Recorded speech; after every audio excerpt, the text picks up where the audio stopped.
ఈరోజు నేను ములక్కాయ కర్రీ చేస్తున్నాను. ఎలా చేస్తాను చూడండి. ఉల్లిపాయలు ఒక 4 సన్నగా తరుక్కుని, 4 పచ్చిమిరపకాయలు చిన్న చిన్న ముక్కలు కోసుకుని, ఒక 2 టమాటాలు చిన్నగా ముక్కలు కోసుకుని పక్కన పెట్టుకున్నా. ఇప్పుడు కర్రీ ఎలా చేయాలో చూద్దాం. ఇప్పుడు పొయ్యి వెలిగించి పొయ్యి మీద బాండీ పెట్టుకుని కళాయి పెట్టుకోండి. కళాయి వేడెక్కినాక ఆయిల్ పోద్దాం.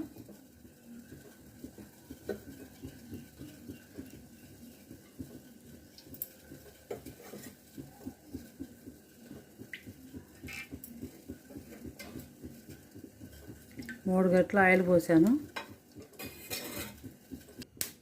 ఇప్పుడు ఆయిల్ వేడెక్కినాక సన్నగా తరుకు పెట్టిన ఉల్లిపాయ ముక్కల్ని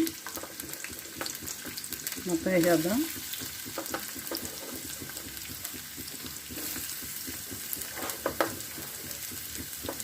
పచ్చిమిరపకాయ ముక్కలు,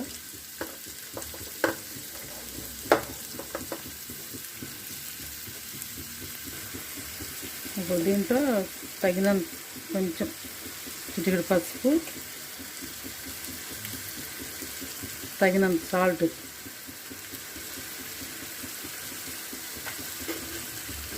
వేసి చక్కగా కలిపిన ఒకసారి ఇట్లా మొత్తం కలిసేలాగా కలిపేసి మూత పెడితే, సిమ్లో పెట్టేసి మూత పెడితే ఉల్లిపాయ బాగా మగ్గాలన్నమాట.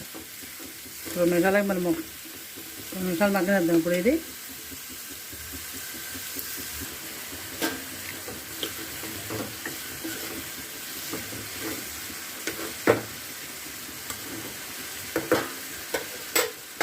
మొత్తం మూత పెట్టేసి మగ్గనిద్దాం. సిమ్లో పెట్టేస్తే మగ్గుతూ ఉంటుంది అన్నమాట.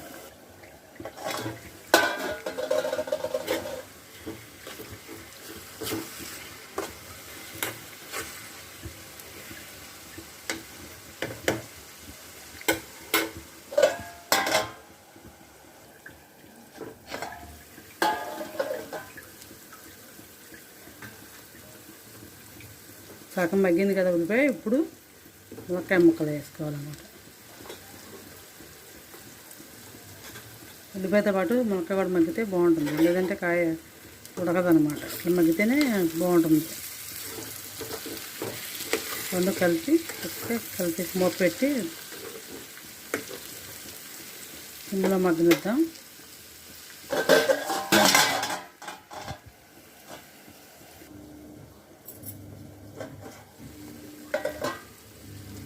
ఇప్పుడు సన్నగా తరిగి పెట్టుకున్న టమాటా ముక్కలను కూడా వేసేద్దాం. మళ్ళీ ఒకసారి